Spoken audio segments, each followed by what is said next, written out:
Então, nessa ação penal 506-31-30-17, continuado o depoimento do senhor Marcelo Bahia Odebrecht, foi feita uma pergunta para o senhor pela defesa do senhor Paulo Melo. O senhor pode responder? Óbvio que, senhor excelência, óbvio que quando a gente está falando de uma coisa que não é propriamente correta, nós sempre falamos de modo cifrado.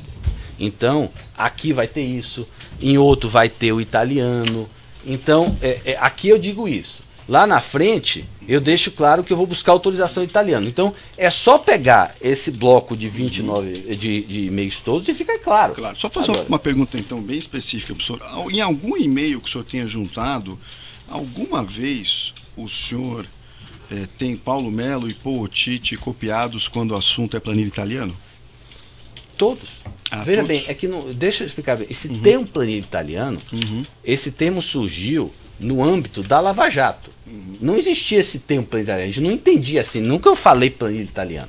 O que existia era uma conta do italiano comigo, era uma conta do PT, assim que a gente chamava. Certo. Então, era uma conta que HS. Aí veja bem, ele sabia que tinha essa conta, vamos lá. Você tem aqui um e-mail que eu digo, é uma conta que a HS mantém e debita de 3 fontes distintas. Depois eu tenho uma sequência de e-mails que eu digo que eu vou buscar do italiano autorização. Quer dizer, gente, eu não acredito que Paulo vai continuar negando isso, até porque eu vou dizer o que me incomoda. Eu vou dizer o que me incomoda aqui, isso é o seguinte. Não, nós podemos estar pegando uma pessoa que eventualmente pode não. Eventualmente eu digo o seguinte, o que me preocupa, a gente tem também compromissos com a verdade. Além de nós e além de outros correios, existe pessoas aqui, por exemplo, você pega o exemplo da DAG. De repente a DAG pode estar sendo imputada a uma responsabilidade que é do Paulo. Então, a gente tem que ter muito coerência de assim, assumir a responsabilidade. Eu assumi a responsabilidade, quem autorizou fui eu. Agora, eu acho que o Paulo tem que assumir a responsabilidade dele, até para que não caia nas costas de outras pessoas que eventualmente podem ser imputadas de algo que não fizeram. É só nessa linha que o senhor falou, para fechar mesmo, excelência, só para não me alongar, onde é que tem o senhor aqui dizendo que vai pedir autorização ao Palocci? Aqui, vários e-mails aqui. Em vários e-mails. Vários e-mails um aqui, deles. Aqui, ó. Até agora é só comprar, mas ok. Mas visa que qualquer coisa precisamos ser orientados pelo deputado. O deputado aqui é o Palocci. Lá no outro. Ok, vou avisando o italiano. Já pedi orientações, assim que receber. Sim, mas onde é que o senhor pede autorização para ele? Não, já avisei ao italiano que estamos batendo na trave. Gente. Só isso que eu não consegui entender, mas aí, evidentemente, também. Pergunta, só isso, excelência. Muito obrigado, satisfeito. Perfeito. Algum defensor tem perguntas? Tem, excelência. Pode alcançar, por gentileza, o microfone para o defensor? Cheguei. Troca aqui. Você que sabe. Que acho que não Chegou. Chegou. Boa tarde, senhor Marcelo. Boa tarde. A respeito do mensagem de 13 de agosto, acho que é a quarta ou quinta. Só a defesa de quem mesmo, doutor? Perdão, defesa do advogado Roberto Teixeira. 13 de agosto. Mensagem... Qual é a página? É que eu não tenho aqui o número, mas é a quinta mensagem. 5, 6, tá bom, já peguei. 5, isso. O senhor mandou uma mensagem aqui, né? Precisava me aprofundar, tá certo? Certo. O segundo período. O advogado foi se queixar em cima e teremos em breve uma reunião mas Rodrigo, você, italiano e advogado. Perfeito? Bom, primeiro uma questão prejudicial. Com relação ao seu primeiro interrogatório, o senhor disse que nunca teve contato com o advogado Roberto Teixeira. O senhor confirma isso? Eu realmente não me lembro de ter tido contato. Eu me lembro de ter tido uma vez contato com o Roberto Teixeira e eu não me recordo que tenha sido sobre este tema. E veja bem, aqui teremos em breve a reunião e eu não sei se essa reunião ocorreu. Tá, não, mas vou fazer a pergunta. O senhor fala, o advogado foi se queixar em cima e aqui o senhor disse que era para Lula e Marisa. Foi, isso... Como é que o senhor sabe que o advogado foi se queixar em cima? O senhor nunca teve contato com ele. Não. De onde vem essa ciência? Palocci. Eu falei no meu depoimento. Ótimo. Eu falei no depoimento. Isso aqui corrobora o meu depoimento. O que eu falei no meu depoimento. A pergunta está respondida. Sem envio e-mail. Respondida. Só uma questão, doutor. Se sobrepõe a voz dele, a resposta dele, aí a gravação não fica boa e não é possível. Então, assim, deixa ele responder. Ele já respondeu. Então o senhor soube pelo Palocci. Soube pelo Palocci. Ok. Satisfeito. Tá bom. Algum defensor tem perguntas?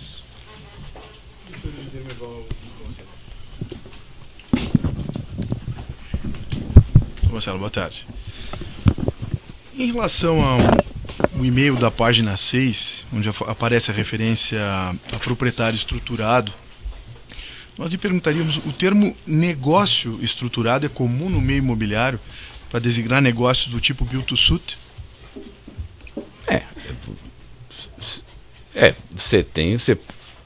Eu nunca usei esse termo para o build to suit, mas pode ser, mas eu nunca usei esse termo para build to suit. Build to suit é build to suit. Certo. Um terrenista funcionaria como proprietário estruturado num projeto tipo build to suit? Não, aqui o que a gente quer dizer aqui é que foi o proprietário que estruturou para fazer essa compra. Okay? Aqui foi uma estrutura feita para essa compra. Aqui a gente quer falar isso, que ele é um proprietário cuja compra foi estruturada dessa maneira. É isso que a gente... Perfeito. Ou seja, envolveu uma estrutura. Perfeito. Não foi uma coisa simples. Perfeito. E perguntaria, assim, no contexto das suas explicações sobre os e-mails até aqui, para esclarecer um ponto importante para a defesa de Dermeval. Na compra, afinal, desse terreno da Haberbeck Brandão, o Sr. Dermeval fez a aquisição com recursos próprios ou funcionou como mero laranja da Odebrecht? Veja bem, aí tem dois aspectos que é importante separar. Eu nunca vi, meu entendimento, Dermeval como laranja. Dermeval, o laranja que eu entendo é uma pessoa que faz uma casca ou dá seu nome para fazer uma coisa. Para Dermeval, isso era um negócio. Quer dizer, ele de fato iria comprar o terreno, e eu já comentei isso no meu depoimento, quer dizer, a parte de Dermeval, ele ia comprar o terreno, iria talvez fazer um build to suit ou iria vender. A ilicitude desse assunto está em que este terreno, de uma maneira ou de outra, acabou vindo de um recurso, de uma conta minha, que eu não necessariamente abri este assunto para Dermeval. A outra questão que precisa ser deixada bem claro, e este é o ponto que, me desculpe, eu insisto com a questão de Paulo Melo, é a questão que a gente sabe que houve pagamentos por dentro do terreno e que houve pagamentos por fora. A coordenação desse assunto e o detalhamento disso ocorreu através de Paulo Melo. Eu não me lembrava, eu inclusive fui juntar os documentos que eu consegui juntar à empresa, mas eu não fui responsável por esses documentos, e que é importante que Paulo Melo esclareça, até para que, se Dermeval não for responsável por esses pagamentos por fora, que ele não seja imputado uma responsabilidade que ele não tenha. Então é por isso que eu acho importante esclarecer esse assunto e que Paulo assuma a sua responsabilidade, porque quem coordenou esse assunto dos pagamentos por fora foi ele, sim, ele que debitou, entendeu? E, aparentemente, certo? Eu não posso afirmar assim se ele usou ou não o Dermeval por isso. Não faz muito sentido para mim que ele tenha usado o Dermeval para fazer o pagamento por fora. Até porque tem alguns outros que a Beluga, a Germont parece que foi diretamente através da operação estruturada. Mas isso aí eu não tenho confuso. Mas esse é o ponto que eu acho que precisa ser bem esclarecido. Muito bem, lhe agradeço. Obrigado. Outros defensores têm questões? Sim. Boa tarde, Sr. Marcelo. Eu gostaria de perguntar ao senhor primeiro se o seu acordo de colaboração prevê cláusula de desempenho, ou seja, se o senhor conseguir a condenação de terceiros, o senhor terá benefícios? Não, o acordo não prevê assim. Todo acordo que eu entendo de colaboração, ele tem o ônus e o bônus da efetividade. Então ele não diz assim, se eu conseguir a condenação de terceiros eu vou ter, não. O que você, quando faz, eu imagino que seja todos os acordos assim, você está sujeito a que seu acordo, você se mostra efetivo. Então, em tese, quando você tem um processo você pode ser, se você se mostrar efetivo, você realmente ajudar na elucidação dos fatos, trazer provas, você pode ser beneficiado com uma pena maior, ou também, se você não se mostrar efetivo, ou seja, você entregar menos do que aquilo que você sinalizou, você pode ser penalizado. É isso que eu entendo. Quer dizer, a efetividade, ela não é em função de você. Eventualmente, você pode ser efetivo provando que alguém é inocente. Certo. Mas então, isso que o senhor chama de efetividade pode gerar um benefício ao senhor de acordo com o acordo. Mas, como eu disse, o meu acordo é com a justiça, não é? Certo. Então, na verdade, é o seguinte: se eu for efetivo, inclusive em pró do réu, em prol de quem está sendo acusado, eu posso ser efetivo. Quer dizer, imagine se eu conseguir provar... Você pode ser beneficiado, é isso? Lógico, imagine se eu conseguir provar que alguém está sendo equivocadamente denunciado. A meu modo de ver, isso é ser efetivo. Certo. Assim como se o senhor ajudar a condenar alguém, o senhor também vai receber benefícios. Não, eu acho que o benefício está na minha efetividade, na elucidação dos fatos. Sejam os fatos pró ou contra o réu. Certo. E aí, nessa visão do senhor, o senhor recebe benefícios, correto? Se eu ajudar na elucidação dos fatos, se eu ajudar em que a verdadeira justiça se prevaleça, eu entendo que eu vou ser mais efetivo. Se eu fizer o contrário, eu vou ser menos efetivo. Senhor Marcelo, o senhor, durante as suas respostas, tanto ao Ministério Público quanto aqui a um dos defensores, o senhor mais uma vez fez referência a supostos documentos extraídos do sistema MyWebDay. Eu pergunto ao senhor, como que o senhor conseguiu ter acesso a esse documento, ou a esses documentos no sistema MyWebDay, se a Polícia Federal diz que não consegue abrir esse sistema? Não foi isso que a Polícia Federal disse. Veja bem. Não, isso consta no laudo da Polícia Federal. Vamos separar. A Polícia Federal, ela não consegue abrir o sistema. Sim. O que existe hoje é que se consegue ter acesso a relatórios do sistema durante um certo período. O que são esses relatórios? Você tinha um sistema que permite você, digamos assim, transitar pelo sistema, fazer pesquisa, tudo. Isso você não consegue entrar. Só que se encontrou lá os prints, que chama prints, prints do sistema, que é... Impressões, então, fora do sistema. Não. Impressões dentro do sistema. Relatórios que o sistema preparou, ou seja, não são novos relatórios, relatórios que o sistema preparou, de mostração de, parece que pagamentos diários, pagamentos semanais. Então, tem uma série de relatórios com informações de pagamentos, certo? Que estão hoje disponíveis da época. Certo, mas esses relatórios, eles eram acessados através de um sistema com uma parametrização específica chamado MyWebDay, não é isso? Não, veja bem, você tem um sistema. Certo, você o sistema parametrizado. Que é um sistema de informações gerenciais, tudo. Quando você trabalha no sistema, entra informações, tira informações, você imprime relatórios. Você tem os prints de relatórios. A gente não consegue mais entrar nesse sistema, pelo que eu fui informado. Só que vários desses relatórios conseguiram ser disponibilizados. Então, o que existe hoje são fotografias de pagamentos, de sequências de pagamentos feitas à época. Você não consegue depois fazer novos relatórios, fazer novas fotografias, certo, mas as fotografias estão lá. Então, o senhor confirma que o senhor não teve acesso ao sistema MyWebDay, ao menos recentemente? O que eu tive acesso... Não, minha pergunta é objetiva. O senhor teve recentemente acesso ao sistema MyWebDay? Recentemente como? Não. Qual foi a última vez que o senhor teve acesso ao sistema MyWebDay? Recentemente, por exemplo, o que aconteceu? A PGR, de posse de todos esses relatórios... Não, a minha pergunta é diferente, senhor Marcelo. Eu quero saber o seguinte, mas a questão é sistema, que a gente está fazendo essa audiência para a questão dos e-mails. Eu sei, excelência. Nós estamos falando de outra coisa. O senhor Marcelo fez referência no depoimento dele a documentos relativos ao sistema MyWebDay. Então é importante, já que nós temos aqui nos autos um relatório da Polícia Federal dizendo que não conseguiu ter acesso a esse sistema, eu gostaria só de esclarecer. Então, o senhor teve acesso ao sistema, não aos relatórios? Não, só tive acesso aos relatórios e a empresa só me mandou os relatórios que de alguma maneira continham pagamentos que podiam estar vinculados a mim. Certo.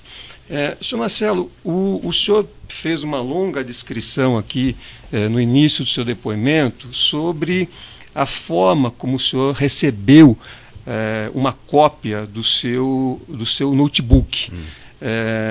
O senhor recebeu uma cópia completa do seu notebook? Recebi uma cópia completa do meu notebook com aqueles arquivos que puderam ser recuperados pela Polícia Federal. Certo. E aí, essa cópia, digamos assim, supostamente espelha um material que a Polícia Federal e o Ministério Público Federal têm acesso, correto? A Polícia Federal e o Ministério Público, eles têm... A Polícia Federal está com a original, se eu não me engano, o Ministério Público tem uma cópia da íntegra. Não sei, eu sei que a Polícia Federal tem uma original. A Polícia Federal tem a íntegra. A Polícia Federal tem o meu computador. Certo, perfeito. Que é aquele computador que eu entendo que vocês acessaram no... Essa é a questão que eu coloquei, porque a defesa de Luiz Inácio Lula da Silva não teve acesso ao computador do senhor, lamentavelmente. Então, eu tenho aqui restrições ao meu trabalho, porque, efetivamente, eu só vou aqui questionar o senhor em relação aos e-mails que o senhor selecionou. Quantos e-mails o senhor analisou, senhor Marcelo? Olha, eu já devo ter encaminhado mais de 3.000 e-mails, entendeu? Eu digo para o senhor o seguinte, é melhor que a defesa do Lula fique com os e-mails, porque quanto mais eu vou, mais complica a vida dele. Certo, mas a defesa tem o direito de ter acesso, porque eu vou mostrar aqui para o senhor algumas incongruências que estão aqui nesses documentos. E isso é muito importante. Então, aquilo que o senhor pensa talvez não seja a realidade. O senhor poderia, por gentileza, olhar a página 5 e a página 6 desses PDFs que o senhor juntou? Sim. Esse último e-mail da página 5, com o último e-mail da página 6. O conteúdo desses supostos e-mails são idênticos, correto? Não, porque esse é um e-mail que nasceu, e aí o que é que acontece? Depois, o que é que acontece? Você manda um e-mail, aí Paulo Melo, ele me respondeu, certo? E aí iniciou uma série de troca de mensagens no 5. Só que aí provavelmente o Pootiti viu a primeira resposta minha, não tinha visto ainda de Paulo Melo, e já também iniciou uma série. Então esse é um problema que existe nas trocas de mensagens, você tem as mensagens cruzadas. Certo. Então nem sempre você tem todas as mensagens em todas as trocas de e-mails. Minha pergunta é outra, senhor Marcelo. O último e-mail da página 5 com o último e-mail da página 6 do seu PDF tem o mesmo teor. Começa ali, precisava me aprofundar com vocês. Certo. E ali, na página 6, o último e-mail também. Perfeito. Precisava me aprofundar com Perfeito. vocês. O teor é o mesmo, certo? Só que quando o senhor vai no cabeçalho do e-mail... Aí é a configuração de quem recebeu. Então o senhor está chegando exatamente no meu ponto. Quer dizer, o cabeçalho do e-mail, ele é diferente. Não, ele não mas é diferente. O conteúdo da mensagem é idêntico. Como justificar isso? Não, eu posso... Veja bem, eu estou deduzindo aqui uma coisa que um técnico TI pode explicar. Mas veja bem, esse primeiro e-mail aqui, da página 5, pelo meu pouco conhecimento de informática, foi respondido por Paulo Melo. Certo. Portanto, ele, quando recebeu esse e-mail, na configuração da máquina dele, aparecia a segunda linha enviada, certo, a data nesse formato, e esse outro e-mail foi recebido por Pootiti. Então, no computador dele, ele configurou para a segunda linha ser o para e enviada a data ser isso. Então, mas o senhor concorda comigo que o cabeçalho é diferente? Não, o cabeçalho tem as mesmas informações, mas formatagem em ordem diferente, concorda? Porque esse formato... Em ordem diferente. Veja bem, eu entendo pouco de computador, mas o suficiente para saber que você pode formatar a maneira com que o mesmo conteúdo é apresentado na tela, pelo menos no que tange ao cabeçalho. Isso nós vamos analisar, mas objetivamente, então, o senhor está aqui reconhecendo que o cabeçalho do e-mail apresenta divergência. Pode ser uma razão técnica ou não. Se for um argumento, a defesa pode colocar para o juiz, não precisa indagar isso a testemunha.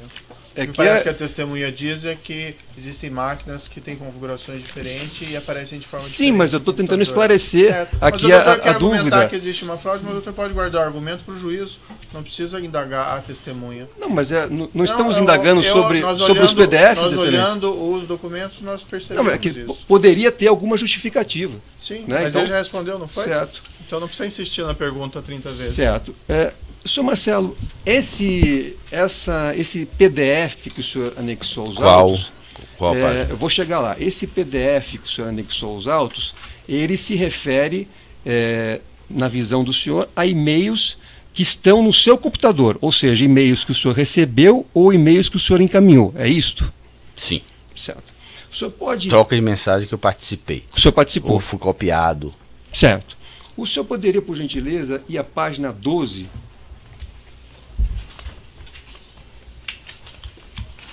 Sim. Eu gostaria de saber, nesta relação aqui, da página 12 em diante, da página 12 até a página 15, o senhor me mostrasse onde é que está o e-mail do senhor aqui, porque eu vejo aqui mensagens, mas o senhor não aparece aqui nem como originador da mensagem e nem como destinatário da mensagem. Lógico. Então, é que o senhor deve saber também. O senhor deve saber que o senhor pode verificar? O senhor pode verificar? Eu sei, eu posso responder sem olhar. Isso é correto o que eu estou dizendo? Eu posso responder sem olhar. Certo. Se o senhor vai reparar, eu recebi o primeiro e-mail aqui, da página 10. Aqui, ó. De Paulo Melo para Marcelo. Uhum. E copiado no histórico dos e-mails, tinha todos os outros e-mails que Paulo Melo e o Espíndola trocaram. Isso acontece. Então você recebe um e-mail com a história de e-mails. Então, isso aqui para mim é mais do que óbvio. Não acho que não. Qualquer um sabe do que se trata. Então, na verdade, esse e-mail 10, 11, 12, 13. Não, desculpe. O e-mail que vai até a página 17, ele se trata da mesma troca de e-mails. Então, é um único e-mail, digamos assim. Então, o único e-mail é este aqui. É fácil você ver pelo cabeçalho. Todo o restante é um histórico que veio anexado a este e-mail. É como se tivesse anexado uma planilha, que não foi feita por mim. Certo.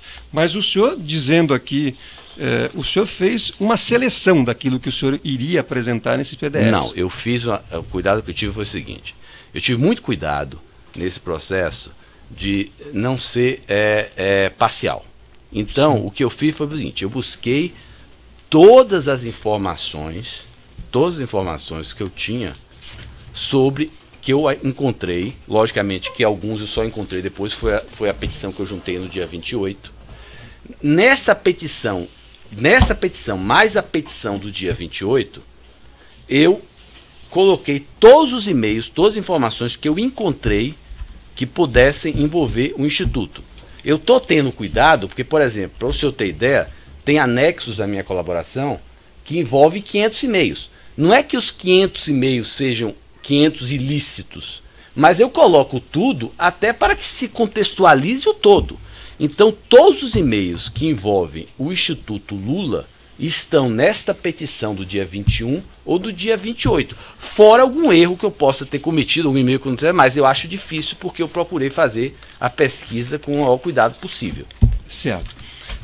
Senhor Marcelo, no seu computador, no seu notebook, além desse programa de e-mails, quais outros programas que o senhor utilizava?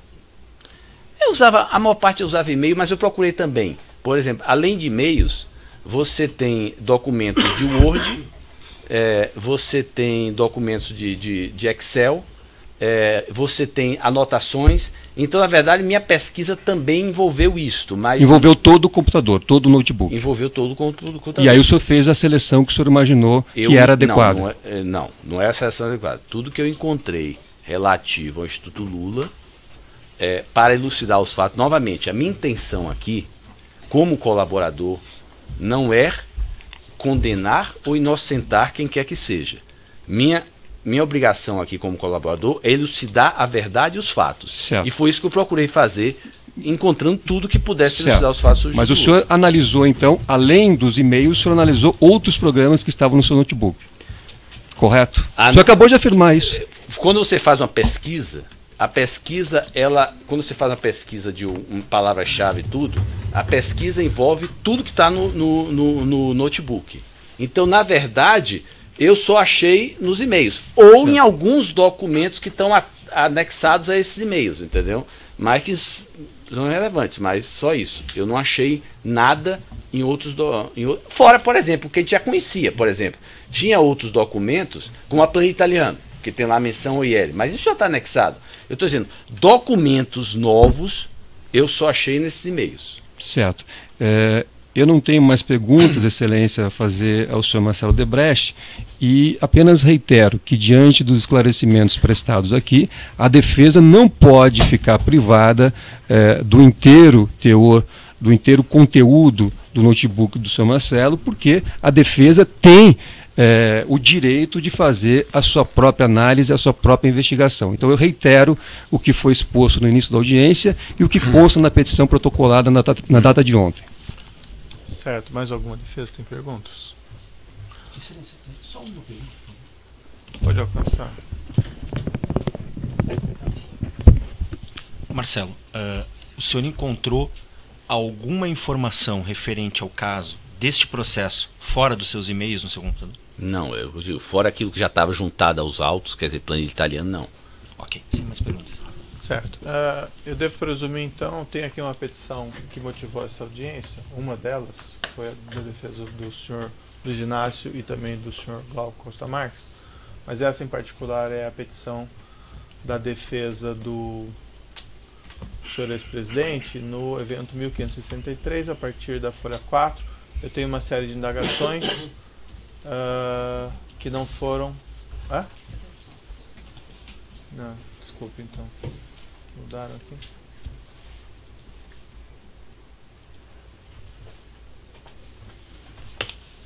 Perdão então, vamos fazer uma retificação. No evento 1648...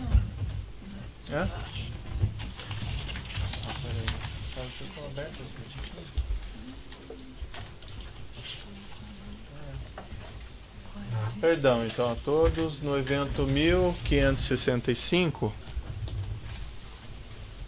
a partir da folha 6, nós temos aqui 9 perguntas da defesa do senhor presidente, que me parece que não foram formuladas nessa audiência. Eu devo entender como prejudicadas, então.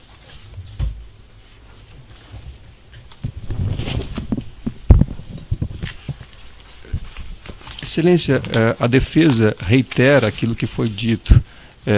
Para análise pretendida, seria necessário ter acesso à íntegra do computador que foi acessada pelo senhor Marcelo, que foi acessada pelo Ministério Público e que foi acessada pela Polícia Federal.